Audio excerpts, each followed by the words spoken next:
Hey guys, welcome back to my channel. ఇంకా నేను మా ఫ్రెండ్ అయితే ఈరోజు అయితే షాపింగ్కి అయితే వెళ్తున్నాం. మాకు 1 కిలోమీటర్లు అయితే M5 మాల్ అని చెప్పుంటుంది. సో మేమైతే అక్కడికి వచ్చేసామన్నమాట. ఇంకా వెళ్ళే దారిలో అయితే సరే నేను వీడియో తీస్తున్నా కదా అని చెప్పేసి సెల్ఫీ క్యామ్ ఆన్ చేసి ఎదురుకు పెట్టంగానే పాపం మా ఫ్రెండ్ గారు అయితే అటు ఇటు అయితే వెళ్ళిపోయాడు అనమాట, నా వీడియో తట్టుకోలేక. అండ్ అలాగే మేము ఇక్కడ వచ్చేసరికి ఒక షాపింగ్ మాల్లోకి అయితే వచ్చేసాం కదండి. ఇంకా ఆ షాపింగ్ మాల్లో ఒక షాప్ దగ్గరికి అయితే వెళ్ళిపోయాము.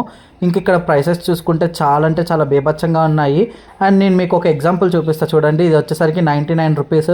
అదే మా ఇంటి దగ్గర బజార్లోకి వెళ్తే 10 రూపీస్కి అలా వచ్చేసిద్ది. సరే మా వాడైతే వాళ్ళ చెల్లితో ఫోన్ మాట్లాడుకున్నాడు. ఇంకా ఈ లోపల అయితే నేను సరేలే మనకి ఏదో ఒకటి వీడియో వచ్చింది కదా ఈ రోజుకి అని చెప్పేసి నేనైతే వీడియో అయితే తీసుకున్నాను అనమాట. ప్రైజెస్ అయితే చాలా బీభత్సంగా అయితే ఉన్నాయి. పర్లేదండి, ఎనీవే ఇది బ్రాండ్ కదా, సో నో ప్రాబ్లం. ఇంకా మా ఫ్రెండ్ గారు కూడా వాళ్ళ చెల్లి కోసం అయితే ఏదో కొన్నారనమాట, బొమ్మలు అండ్ అలాగే టాయ్స్ అయ్యో కొన్నారు. సో ఇంకా అక్కడ నుండి అయితే మేము రిటర్న్ బ్యాక్ ఇంటికి అయితే వెళ్ళిపోయాం. సో ఇదే అనమాట ఈ video. Thank you for watching guys.